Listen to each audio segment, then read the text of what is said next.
بڑا اچھا سوال ہے یہ آپ کا، اس لیے کہ جی ہاں یہ بات کی جاتی ہے کہ بھئی مولائے کائنات جب وہاں پیدا ہوئے تو وہاں بت موجود تھے. بت تو موجود تھے لیکن اس کو بت خانہ کہنا بہت بڑی گستاخی ہے. یہ اللہ کا گھر تھا اور جو بت وہاں رکھے گئے تھے وہ غصبی تھے، مشرکین نے وہ بت رکھے ہوئے تھے. اس سے اللہ کے گھر کی حیثیت تبدیل نہیں ہوئی تھی. اللہ کا گھر ان اول بیت وضع للناس للذی ببکۃ مبارکا وہدی للعالمین، قرآن کہہ رہا ہے کہ یہ ہمیشہ سے بہت ہی مبارک گھر رہا ہے اور عالمین کے لیے ہادی ہے یہ گھر، اور ہر دور میں عالمین کے لیے ہادی رہا ہے یہ گھر.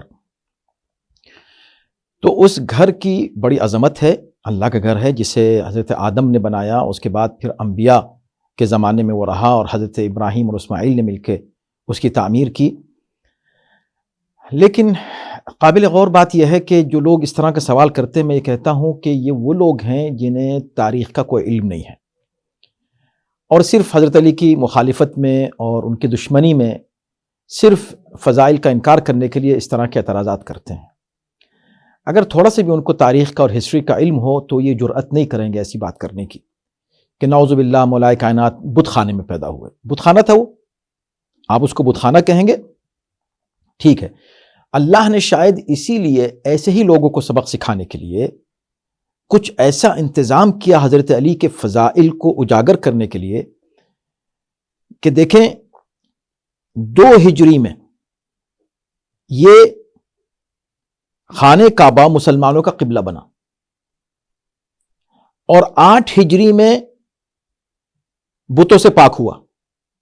8 ہجری میں فتح مکہ کے بعد، اور وہ بھی مولائے کائنات نے اور رسول اللہ نے مل کے اس کو پاک کیا. وہاں پھر بت نہیں رہے. 6 سال تک تمام مسلمان خاتم النبیین کی پیروی میں حکم الہی سے خانہ کعبہ کی طرف رخ کر کے نماز پڑھتے رہے. تو کیا کسی میں ہمت ہے، جرأت ہے کہ وہ یہ کہے کہ خاتم النبیین اور تمام مسلمان اور تمام صحابہ وہ بت خانے کی طرف رخ کر کے نماز پڑھ رہے تھے، ان کا قبلہ بت خانہ تھا؟ کہیں گے آپ؟ یہ اللہ کا نظام ہے کہ اللہ نے علی کے فضائل کو اس طرح واضح کیا ہے کہ اس کا انکار کرنے والا خود بخود کفر کی طرف چلا جاتا ہے. یا تو آپ یہ کہیں کہ بت خانے کی طرف رخ کر کے نماز پڑھ رہے تھے، اور پھر اللہ نے ایک اور دلیل یہ قائم کی کہ جب مولائے کائنات پیدا ہوئے تو خانہ کعبہ میں نیا در بنا. یہ نیا در کس نے بنایا؟ آپ تو کہہ رہے ہیں کہ بت خانہ تھا وہ، تو کیا بتوں کی طاقت سے نیا در بنا یا اللہ نے نیا در بنایا؟ تو آپ اگر یہ کہیں گے کہ بتوں نے بنایا تو مشرک ہو جائیں گے. اگر آپ کہیں کہ رسول اللہ بت خانے کی طرف رخ کر کے نماز پڑھ رہے تھے 6 سال تک تو کافر ہو جائیں گے.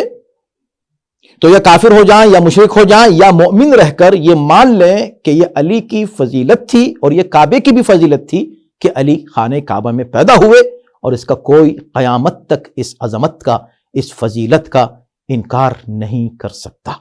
خانہ کعبہ تھا، اللہ کا گھر تھا، بت خانہ نہیں تھا.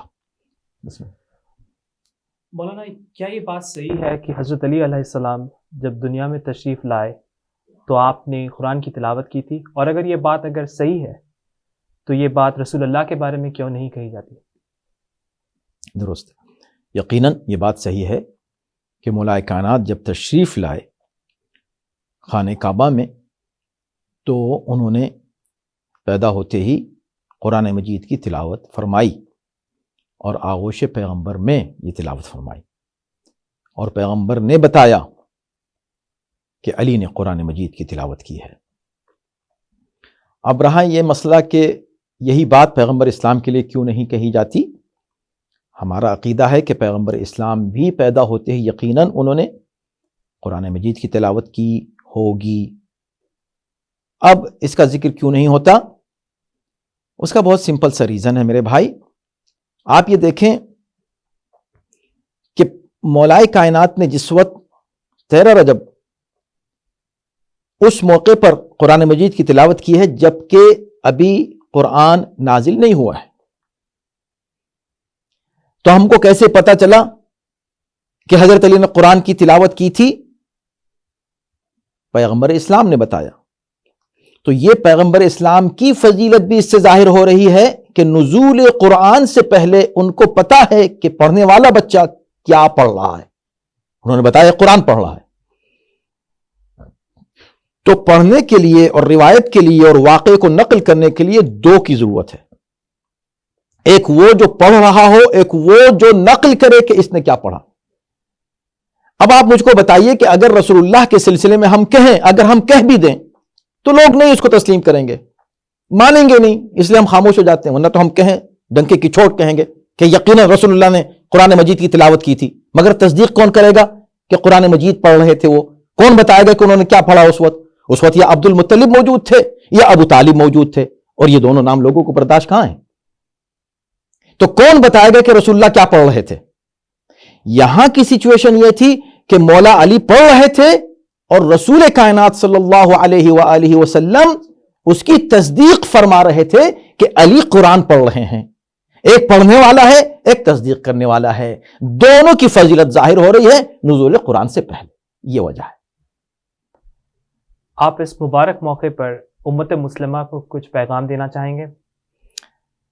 یقیناً سب سے بڑا پیغام یہی ہے کہ امیر المؤمنین علی بن ابی طالب علیہ السلام کی سیرت پر عمل کریں اور ان کی تعلیمات کا مطالعہ کریں اور دیکھیں کہ پیغمبر اسلام کے بعد امیر المؤمنین نے اپنی زندگی کیسے گزاری,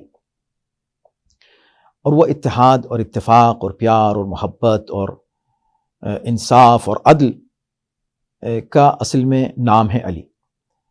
اور آپ کی پوری زندگی عالم بشریت کے لیے بہترین نمونہ عمل ہے. آج انسانیت کو جیسے رسول کائنات کی سیرت کی ضرورت ہے ویسے ہی امیر المؤمنین کی بھی ضرورت ہے. ہم سب مل کر تمام مسلمان اتحاد اور یکجہتی کے ساتھ ان پیغامات پر عمل کریں اور ان سیرت کے گوشوں کو واضح کریں, سامنے لائیں جس کی آج انسانیت کو ضرورت ہے. امیر المؤمنین کس انداز سے غریبوں کی مدد کرتے تھے, کیسے انہوں نے مختلف حالات میں صبر کا مظاہرہ کیا, کیسے انہوں نے عدل و انصاف کو قائم کیا, کس انداز سے انہوں نے بہترین کردار پیش کیا ہے امت مسلمہ کے سامنے, اور کیسے وہ لوگوں کو چاہتے تھے کہ ہر مسلمان صرف مسلمان نہیں اور صرف مومن نہیں بلکہ متقی بن جائے, اور یہی وجہ ہے کہ ان کو امام المتقین کہا جاتا ہے. تو میرا پیغام یہی ہے کہ ہم تقوی سب اختیار کریں اور اتحاد اور اتفاق کے ساتھ دین کی تبلیغ کریں. وہ لوگ جن کو اسلام نہیں معلوم ہے ان تک امیر المؤمنین حضرت علی علیہ السلام کی سیرت کی روشنی میں, پیغمبر اسلام کی سیرت کی روشنی میں, قرآن کی روشنی میں دین اور پیغام پہنچائیں اور ملت کی خدمت کریں اور انسانیت کی خدمت کریں جیسے امیر المؤمنین علیہ السلام کی سیرت رہی ہے. جزاک اللہ مولانا. میں اپنی جانب سے اور بقی ٹیم کی جانب سے آپ کا شکریہ ادا کرنا چاہتا ہوں. آپ نے اپنا قیمتی وقت ہمیں دیا. ناظرین, اسی کے ساتھ آج کا ہمارا یہ پہلا پروگرام یہیں تمام ہوتا ہے.